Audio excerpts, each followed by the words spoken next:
अस्सलाम वालेकुम। मेरा नाम मोहम्मद आमिर है और यह है ब्लॉगर्स फंडा की एपिसोड नंबर 5। इसमें मैं बात करूंगा कि कौन सी वजूहात हैं जिसकी बिना पर जो वेबसाइट होती है वो डाउन हो जाती है, उनकी ट्रैफिक कम हो जाती है जब एक नया अपडेट आता है। तो ये जो सवाल है ये अभी से भी और आज से पिछले 10 साल से पहले भी और पिछले 10 साल के बाद बिल्कुल सेम ही रहेगा। और ये जो आंसर ये मैं नहीं दे रहा, ये गूगल के जो एक सॉफ्टवेयर इंजीनियर हैं उन्होंने ये दिए हैं कि आप अपनी वेबसाइट से 23 क्वेश्चन पूछें कि आप उन पर पूरा उतर रही है या नहीं। तो जाते हैं गूगल की ऑफिशियल वेबसाइट पर, जहाँ पर ये गूगल सर्च सेंट्रल है। उन्होंने ये 23 जो क्वेश्चन हैं वो उन्होंने दिए हुए हैं। तो पहला ये है कि जो इन्फॉर्मेशन है जो आपके आर्टिकल में दी गई, आप उस पर ट्रस्ट कर सकते हैं या नहीं कर सकते हैं। जो मेजोरिटी ऑफ वेबसाइट जो मैं देखता हूँ कि जो लोग मेरे पास आते हैं और कहते हैं कि मेरी वेबसाइट की ट्रैफिक बिल्कुल ही ड्रॉप हो गई है, तो मुझे समझ नहीं आ रही, मैंने इतना अच्छी ऑन पेज की है, मैंने इतने अच्छे बैकलिंक्स बनाए हैं, ठीक है, मेरी ग्रामर भी ठीक है। ठीक है, जो मेन जो चीज़ होती है वो ये होती है उनकी आर्टिकल्स में कि उसकी इन्फॉर्मेशन जब मैं उनको आर्टिकल्स को देखता हूँ तो मेरा भी दिल नहीं करता कि उस इन्फॉर्मेशन पर ट्रस्ट किया जाए या नहीं, क्योंकि वो हेल्थ से रिलेटेड कोई टॉपिक्स होते हैं, दूसरे रिलेटेड से टॉपिक होते हैं, तो उस पर जो ट्रस्ट करना होता है वो थोड़ा मुश्किल होता है।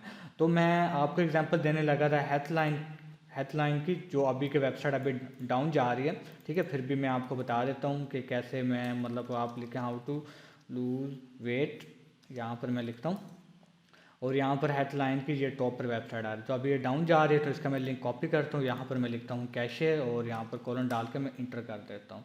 तो गूगल के जो कैश में जो रिसेंट वर्जन है वो गूगल दिखा देगा। ठीक है, अब इसकी इन्फॉर्मेशन अगर आप इसको चेक करें तो आप इसकी इन्फॉर्मेशन को क्यों ट्रस्ट करेंगे। ठीक है, पहली बात ये है कि ये इन्होंने बहुत सारे जो रिसर्च आर्टिकल्स हैं वो इन्होंने दिए, मिसाल के तौर पे इस पर मैं क्लिक करता हूँ तो यहाँ पर ये एक रिसर्च आर्टिकल्स की तरफ जा रहे हैं। तो इन्होंने जो एक एक लाइन है वो इन्होंने रिसर्च के थ्रू प्रूव की हुई है।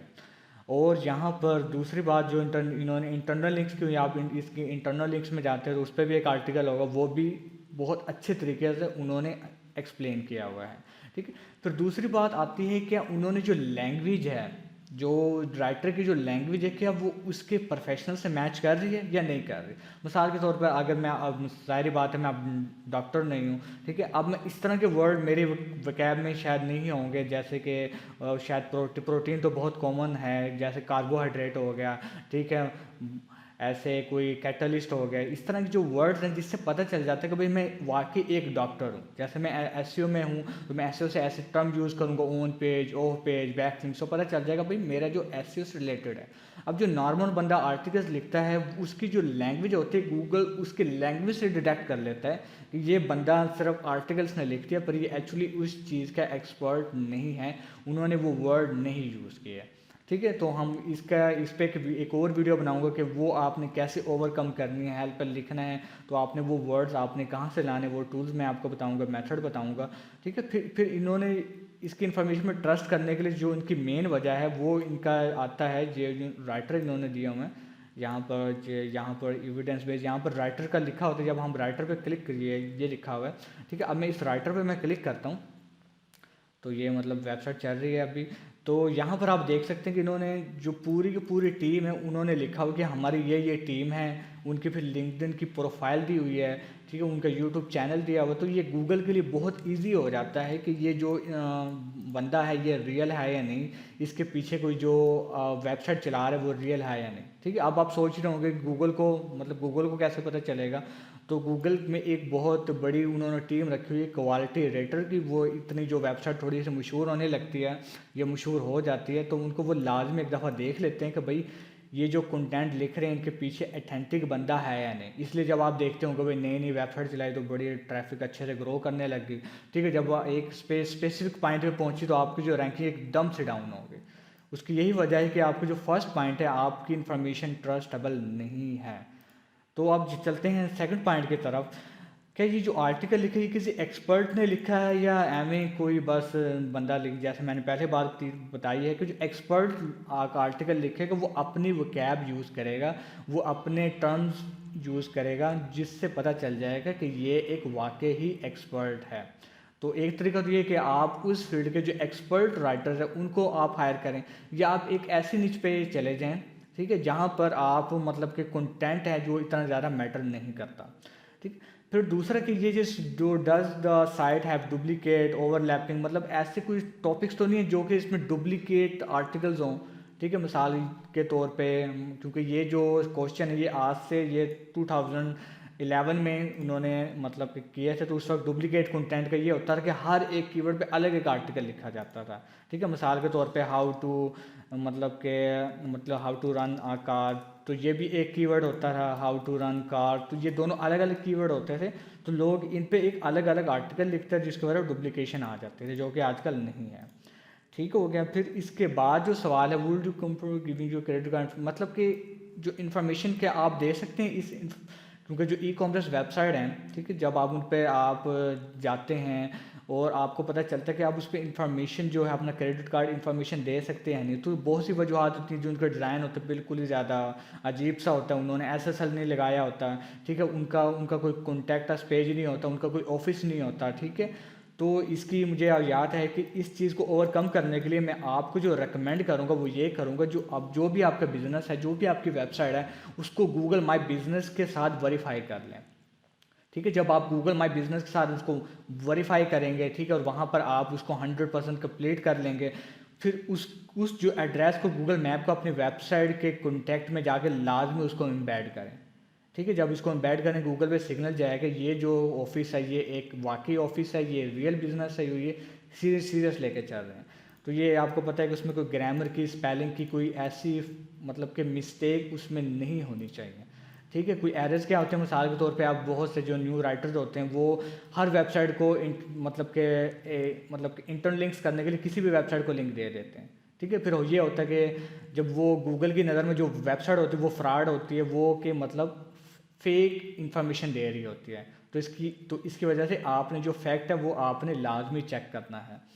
फिर अगला जो सवाल है, topic driven by genuine interest of reader of the site, मतलब आपने जो आर्टिकल्स लिखा है क्या वो जो रीडर है क्या वाकई उसके फ़ायदेमंद है या नहीं, ये आपने एम बस गूगल के लिए लिख दिया। ठीक है, मिसाल के तौर पे अब मैं बहुत सी वेबसाइट है, आपने भी देखी होंगी, जैसे कि आप कोई गेम्स वगैरह डाउनलोड करते हैं, कोई PDF वगैरह डाउनलोड करते हैं। ठीक है, उन्होंने सिर्फ टेक्स्ट लिखा हुआ होता है, जब PDF पे कहीं हम क्लिक करते हैं तो पता नहीं वो किसी सर्वे के फॉर्म में ले जाते हैं। तो ये क्या होता है कि शायद वक्ती तौर पर तो वो शायद वेबसाइट ट्रैफिक ले जाए, पर जब गूगल उसको बार बार ये बिहेवियर देखेगा अपने आर्टिफिशियल इंटेलिजेंस के थ्रू, तो उसकी रैंकिंग लाजमी डाउन होगी। ठीक है, तो इसका एक बहुत अच्छा जो तरीका है वो ये है कि आप हॉटजार यूज़ करें। हॉटजार के मैं आपको रिकमेंड करूँगा आप माइक्रोसॉफ्ट क्लैरिटी यूज़ करें। ठीक है, जो कि बिल्कुल फ्री टूल्स हैं, जो कि आपको एक हीट मैप दिखा देता है। हीट मैप से क्या मुराद है मैं अभी आपको बता देता हूँ। Heat map of a website. ठीक है, तो हीट मैप की मदद से आपने क्या करना है, बहुत से जो लोग हैं उन्होंने इस हीट मैप की मदद से अपनी रैंकिंग को रिकवर किया है। ठीक है, कैसे मतलब रिकवर किया है, मिसाल के तौर पे बहुत से लोग जो वेबसाइट यूज़ कर रहे होते हैं, जो वेबसाइट बना लेते हैं, आपको तो उस चीज़ की समझ होती है कि भाई मेरी वेबसाइट है, कहाँ पर क्लिक करना है, कहाँ पर क्या होगा, पर एक नया यूज़र आपकी वेबसाइट पर आता है, वो उसको थोड़ा सा टाइम लगता है, वो हर चीज़ पर क्लिक कर रहा होता है। मिसाल के तौर पर आपने टॉप 10 एंटीवायरस पे क्लिक मतलब लिखा होगा, वो केस पर स्काइप पे मतलब क्लिक कर रहा होगा और कुछ हो ही नहीं रहा होगा। ठीक है, फिर वो नीचे जाएगा, फिर और वो क्लिक कर रहा होगा। तो आपने जो हॉट एरिया है, जहाँ पर जो यूज़र सबसे ज़्यादा आपकी वेबसाइट पर आ रहा है और वो देख रहा है, टाइम कंज्यूम कर रहा है, वो वाला एरिया आपको चाहिए सबसे टॉप पर ले आए।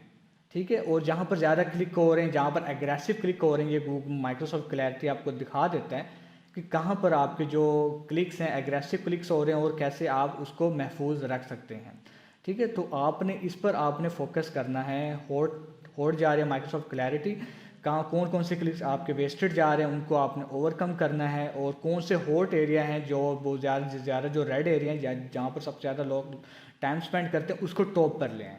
ठीक है, अगर गूगल एडसेंस है तो अगर ये आप टेक्निक अप्लाई करते हैं तो आपका जो CPM और जो CPC है वो भी आपका इंक्रीज़ हो जाएगा, क्योंकि जो सबसे ऊपर वाला एरिया होता है वो सबसे ज़्यादा देखा जाता है। तो वहाँ पर भी आप जब जो एक बंदा होगा ज़्यादा टाइम स्पेंड करेगा तो आपका गूगल एडसेंस का रेवेन्यू भी अच्छा होगा, और जो यूज़र होगा आपकी वेबसाइट पर ज़्यादा टाइम स्पेंड करेगा। ठीक है, इस पर एक अलग से एक वीडियो बनाऊँगा जिसमें आपको लाइव में दिखाऊँगा कि कैसे आपने इसको इम्प्लीमेंट करना है।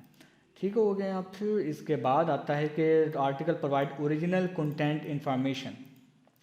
ओरिजिनल रिपोर्टिंग, ओरिजिनल रिसर्च, ठीक। तो सबसे पहले जब भी मैं एसईओ में आया था, मुझे ये नहीं पता होता था ये ओरिजिनल का मतलब क्या है, ठीक है। ये सारे लोग कहते हैं भाई यूनिक कंटेंट, यूनिक कंटेंट। तो बहुत से राइटर के भी सवाल में यही होगा भाई यूनिक कंटेंट से क्या मुराद है, ठीक है। तो यूनिक कंटेंट से मुराद ये है कि आप जब कोई भी आप आर्टिकल जब आप लिखते हैं तो वो यूनिक हो। यूनिक से मतलब ये है कि आपकी जो इंफॉर्मेशन है वो कहीं और से ना ली गई हो, ठीक है। मिसाल के तौर पे आप अब आप लिखना चाहते हैं, जैसे कि मैंने एक आर्टिकल लिखा है गूगल NLP, जो कि आप SEMrush पर आप यहाँ पर आप देख सकते हैं। तो ये एक आर्टिकल है, ये बिल्कुल ही इसकी जो इन्फॉर्मेशन है बिल्कुल 100% यूनिक है, मतलब इस टॉपिक पर पहले कभी लिखा नहीं गया, ठीक है। तो इसका ये नहीं मतलब हुआ कि इसके कोई कीवर्ड रिसर्च, इसका कोई सर्च वॉल्यूम नहीं होगा, इसका ज़रूर सर्च वॉल्यूम है। तो यहाँ पर आप देखें जो मैंने हेडिंग्स यहाँ पर लिखी हुई हैं, इसका जो कंटेंट लिखा हुआ है वो दूसरी वेबसाइट से बिल्कुल ही डिफरेंट है, ठीक है। तो यहाँ पर आप शायद आपको ना समझ आ रही हो, जैसे कि मैं लिखता हूँ वर्डप्रेस सिक्योरिटी टिप्स, ठीक है। तो बहुत से राइटर्स क्या करते हैं, वो सिर्फ एक ही वेबसाइट को यहाँ पर उठाएंगे, ठीक है, सिर्फ इसी वेबसाइट को लेंगे और इस वेबसाइट पर जितना भी जो कंटेंट होगा उसको वो कॉपी कर लेंगे, ठीक है। कॉपी से मतलब ये नहीं कि 100%, मतलब इसको मतलब रेगुलरली की जगह कुछ और वर्ड यूज़ कर लेंगे, हेडिंग बिल्कुल ये यूज़ कर लेंगे और इसकी बेस पर पूरा एक आर्टिकल लिख देंगे, ठीक है। आपने ऐसा नहीं करना। मैं आपको रिकमेंड करूँगा कि यहाँ पर टॉप जितनी भी जो वेबसाइट हैं उनको आप ओपन करें। ओपन करने के बाद उनकी जो हेडिंग्स हैं, उनकी हेडिंग्स की आप आउटलाइन कॉपी कर लें। यहाँ पर एक डिटेल का आप एक्सटेंशन आप ये ले लें, यहाँ पर हेडिंग में जाएंगे, सारा का सारा जो हेडिंग्स है ये आप सारी की सारी कॉपी कर लें, ठीक है। इसकी भी हेडिंग कॉपी करें, इसकी भी आप हेडिंग्स कॉपी करें। तो ऐसे करके एक तो यहाँ पर इन्होंने 10 दी हुई हैं, यहाँ पर इन्होंने 19 दी हुई हैं, तो आप इसको 30 तक ले जाएं और जो कंटेंट है वो आप यूनिक तरीके से प्रेजेंट करें, ठीक है। मिसाल के तौर पे अगर मैं एचरफ का मैं मुकाबला करना चाहूँ, एचरफ रिसर्च एक आर्टिकल है, ठीक है, मैं चाहता हूँ कि इससे भी मैं एक अच्छा आर्टिकल मैं इनको लिखूँ।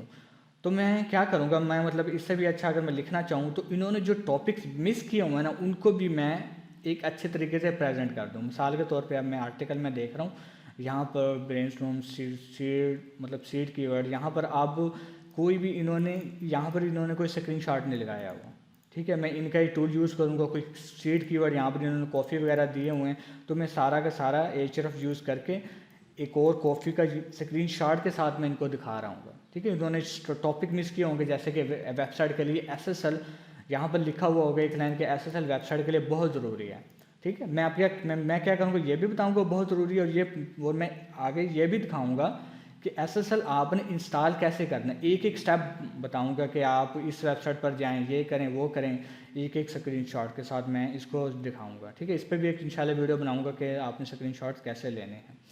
तो ऐसे करके आपने जो कंटेंट है वो आपने ओरिजिनल चीज़ें होनी चाहिए, ओरिजिनल आपकी इमेजेस होनी चाहिए, ठीक है। ओरिजिनल इमेज से ये मुराद है कि अगर ये इमेज मैं लेता हूँ, यहाँ पर राइट क्लिक करके गूगल इमेज में जाता हूँ, तो यहाँ पर मुझे एक भी रिजल्ट शो ना हो रहा हो, ठीक है। यहाँ पर आप देख सकते हैं कि ये जो इमेज है ये यूनिक नहीं है, ठीक है। यहाँ पर ये 700 लोगों ने इमेज यूज़ की गई है, ठीक है। तो आप जब गूगल इमेज में जाएंगे तो आपके रैंकिंग के चांस और यूनिक नहीं होंगे, तो इसको आप यूनिक बनाए, इस इमेज को आप यूनिक बना सकते हैं, ठीक है। वो डिफरेंट आप मेथड है वो आप यूट्यूब से आप देख सकते हैं, ठीक हो गया। फिर इसके बाद आता है provide value when compare to other pages, मतलब वो वैल्यू प्रोवाइड कर रहे हैं नहीं कर रहे।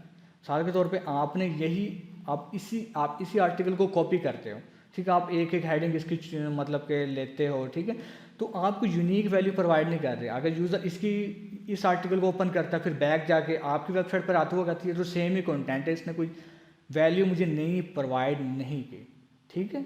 तो आपने यूनिक वैल्यू प्रोवाइड करनी। इन्होंने 19 लिखा हुआ है, आप मतलब के 30 तक चले जाएँ, ठीक है। इन्होंने मतलब के स्क्रीनशॉट इतने ज़्यादा नहीं दिए हुए हैं, ठीक है। उन्होंने सिर्फ इमेजेस दी हुई हैं, आप वीडियो वगैरह ऐड करें। तो आपने थोड़ा सा यूनिक जो आपने अपने जो आर्टिकल को यूनिक रखना है, बिल्कुल एक दूसरे के कॉपी पेस्ट नहीं करना, ठीक है। जैसे कहा जाता है कि आप एक सोर्स से कॉपी करते हैं तो आपका 100% आपका कंटेंट कॉपीड माना जाता है। अगर आप 2-3 सोर्सेज से आप करते हैं तो आपका नहीं माना जाता, तो आप इसी मेथड को अप्लाई करें। फिर ये कि how much quality control is done on content, मतलब क्वालिटी कंट्रोल आपके कंटेंट पर कैसा है। आपने 5-6 राइटर को हायर किया, जब उसको हायर करते हैं तो आपने राइटर को बता दिया आपने ऐसे ऐसे लिखना है, ठीक है। जब वो सारा का सारा आर्टिकल आपको लिख लेते हैं और आप बगैर चेक बगैर क्वालिटी कंट्रोल के आप पब्लिश कर देते हैं, ठीक है। तो आप ये कहते हैं भाई मैंने राइटर भी हायर किए, कंटेंट भी लिख रहा हूँ, कोई फ़र्क ही नहीं पड़ रहा। तो आपने क्वालिटी कंट्रोल करना है, आपने एक चेकलिस्ट बना लेनी है, ठीक है। जैसे कि यही जो सवाल हैं वो मैंने यहाँ पर आप लिख दिए हैं। तो आपने एक एक आर्टिकल को यहाँ पर आपने जाते जाना, भाई ये पास कर गया, ये आप पास कर गए। तो आपने ऐसे आपने ऑडिट करके आपने चेक लिस्ट पर जाना है कि भाई इन्होंने जो आर्टिकल राइटर ने लिखा है वो ठीक है या नहीं। तो ये आपने ज़रूर करना है। तो नेक्स्ट सवाल ये है कि जो आर्टिकल है वो बोथ साइड ऑफ स्टोरी के बारे में बता रहा है या नहीं बता रहा, ठीक है। मिसाल के तौर पे बहुत से जो आर्टिकल्स जो लिखे जाते हैं वो इस प्रोस्पेक्टिव से लिखे जाते हैं कि जो यूज़र है वो हमारा बन जाए। मिसाल के तौर पे फ्लेट वेबसाइट हैं, वो मतलब कि कुछ जैसे कि आप कंटेंट बता रहे होंगे कि भाई आप जो ये चीज़ है ये आप इस टूल की मदद से कर सकते हैं। तो दूसरी साइड ऑफ स्टोरी ये कि वही चीज़ आप फ्री टूल की मदद से भी कर सकते हैं, ठीक है। मिसाल के तौर पे मैं आपको बता देता हूँ कि भाई आपको ना कीवर्ड रिसर्च करने के लिए आपको एhref ही ख़रीदना पड़ेगा, ठीक है। इसके बगैर आपकी एसईओ अधूरी है, ठीक है।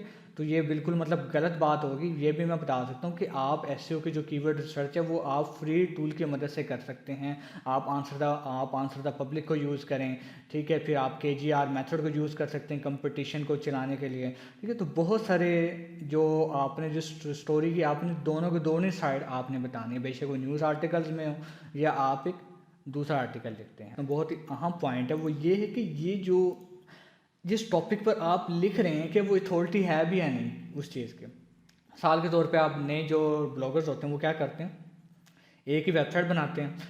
वो वर्डप्रेस पे भी बनाएंगे, टेक्नोलॉजी पे भी बनाएंगे, इंटरटेनमेंट पे भी बनाएंगे, इतने टॉपिक्स पर वो बना देंगे जिससे पता नहीं चलेगा कि भाई ये जो बंदा है ये सुपरमैन है क्या है, जिसको हर एक चीज़ के बारे में पता है। तो यही मैं आपको रिकमेंड करूँगा, अगर आप आपने सिर्फ एक ही टॉपिक को लेके चलना है, ठीक है। मिसाल के तौर पे अगर आपने वर्डप्रेस में सिर्फ जाना है, यहाँ पर आप आंसर द पब्लिक में जाएं। आंसर द पब्लिक में जाने के बाद यहाँ पर आप लिखें वर्डप्रेस, आपने इसी पर आपने वेबसाइट बनानी है। तो यहाँ पर आपके पास कोई 300 से ज़्यादा आपके पास आर्टिकल्स आ जाएंगे। तो ये आपके पास आ गए हैं। तो यहाँ पर इसको मैं डुप्लीकेट जो होता है मैं इसको रिमूव कर लेता हूँ, ठीक हो गया। तो आपने अब इतने आर्टिकल्स आ गए तो सब पे तो आपने नहीं लिखना, तो पहले आपने किस पे लिखना है, यहाँ पर कीवर्ड एवरीवेयर। तो इसका एक मेरे ख्याल फ्री वर्जन भी है जिसमें आप कीवर्ड के मैट्रिक्स आप देख सकते हैं, मुझे याद नहीं आ रहा। तो यहाँ पर मैं जाता हूँ और इसको मैं ये करता हूँ। तो इतने टॉपिक्स हैं, आपने इन तमाम टॉपिक्स पर लिखना है अगर आप वर्डप्रेस की वेबसाइट बनाना चाहते हैं, ठीक है। सर यही टॉपिक्स नहीं, मिसाल के तौर पे अब मैं जाता हूँ यहाँ पर वर्डप्रेस होस्टिंग पे, तो ये एक एक जो कीवर्ड आ रहा है इस पर भी मज़ीद कीवर्ड आप आंसर द पब्लिक से निकालें, ठीक है। तो यहाँ पर क्योंकि जो बहुत से जो राइटर्स हैं वो मतलब कंफ्यूज हो जाते हैं, यार आप लो कंपटीशन कीवर्ड निकालें, ये करें वो करें। उनसे मैं कहता हूँ ये चीज़ आप भूल जाएं, लो कंपटीशन पे जा रहे हैं आप, तमाम उस टॉपिक पे तमाम टॉपिक्स को आप कर लें कवर, ठीक है। तमाम जब आप उस टॉपिक्स को कवर करेंगे तो आपकी तकरीबन 1 या 2 सालों में आपकी जो रैंकिंग होगी वो ऑटोमेटिकली आप पाना शुरू हो जाएगी, ठीक है। ऑफ कोर्स कि आप लो कंपटीशन और हाई कंपटीशन की तरफ जा सकते हैं।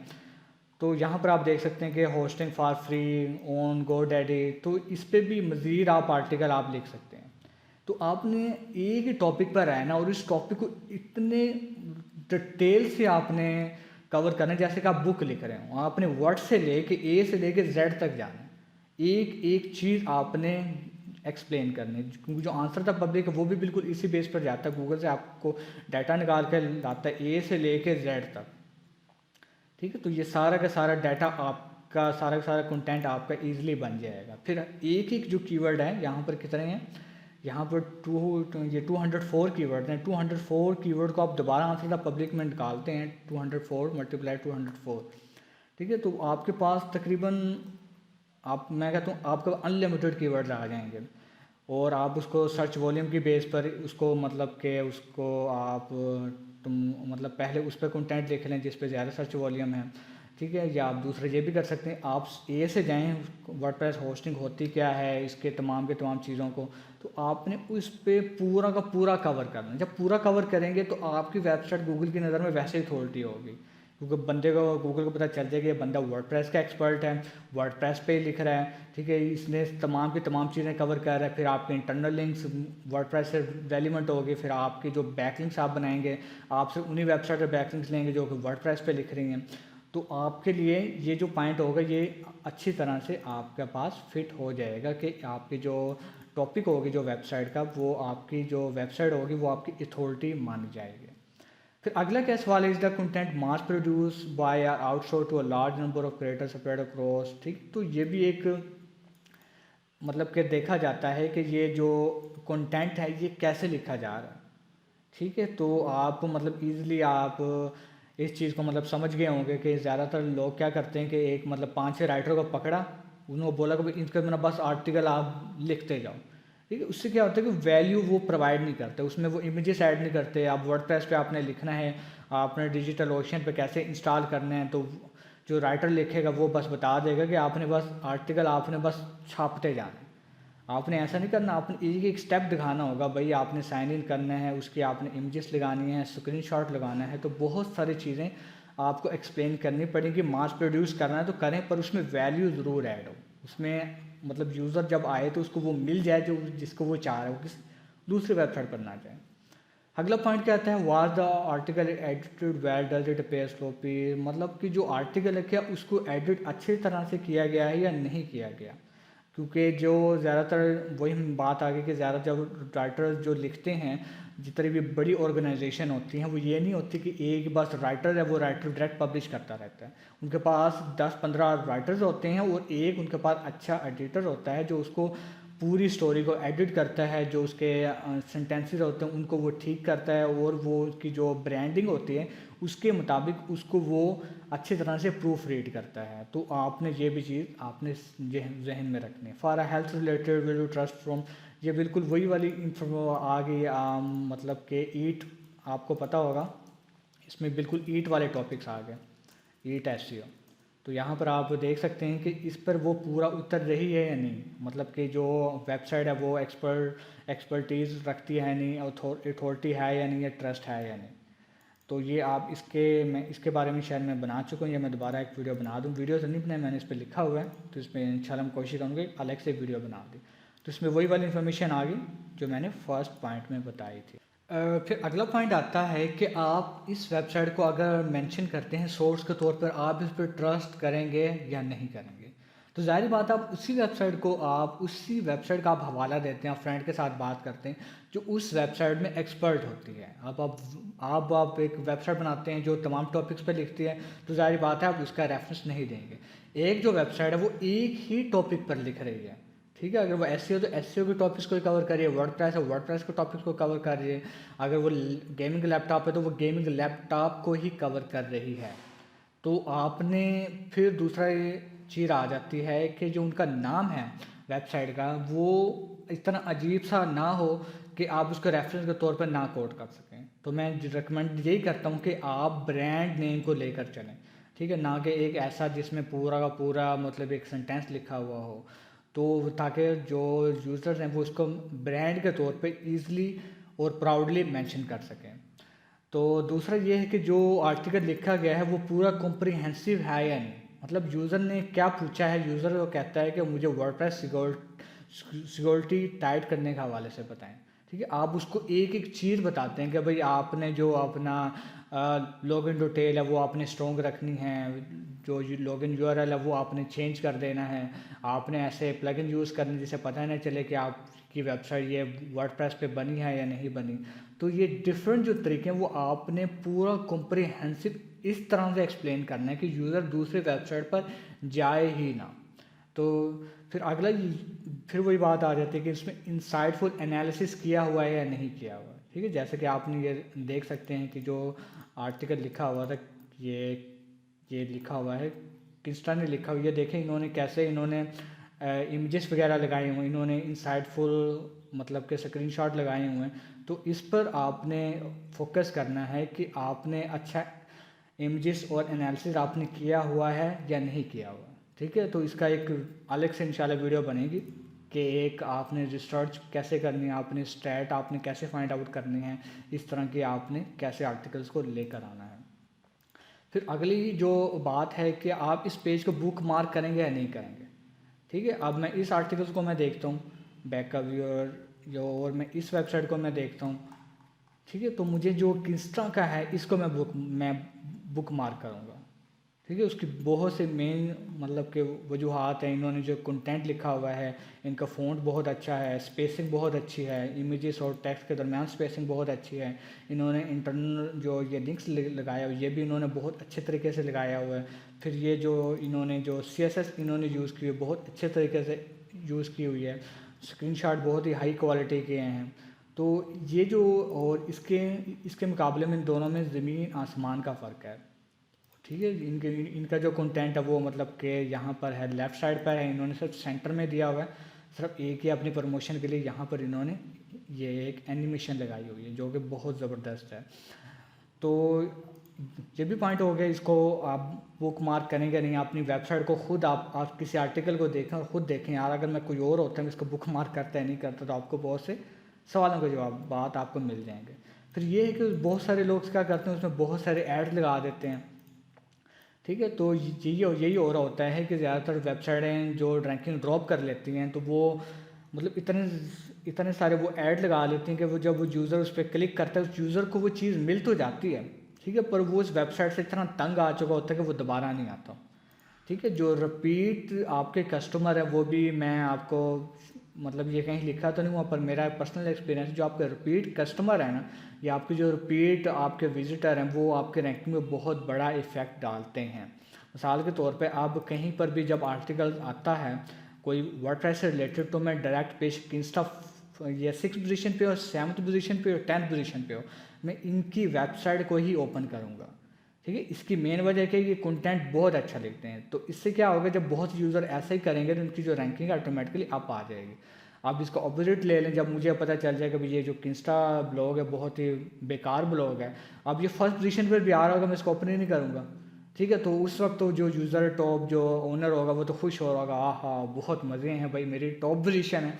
जब अगली अपडेट आएगी रैंकिंग उसकी ड्रॉप हो जाएगी, फिर वो कहेगा यार मैंने ऐसा क्या कर दिया। तो आपने बिल्कुल मतलब गलत किया है, आपने यूज़र को देखा ही नहीं कि वो क्या चाहता है। बाकी जो इंफॉर्मेशन वो यही है कि आप उसको आर्टिकल को प्रिंटिंग फॉर्म में देखना चाहेंगे या नहीं देखना चाहेंगे, इसको मैं बिल्कुल नहीं देखना चाहूँगा।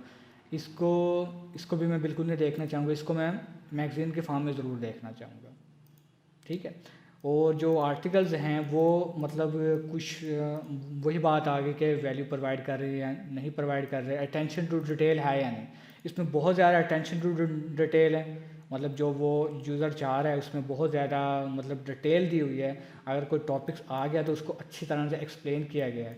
ठीक है, उसको सिर्फ एक लाइन में आके उसको ये मतलब उसको छोड़ा नहीं है, बहुत अटेंशन दी गई है, इमेजेस उन्होंने बहुत अच्छे से यूज़ किया गया है।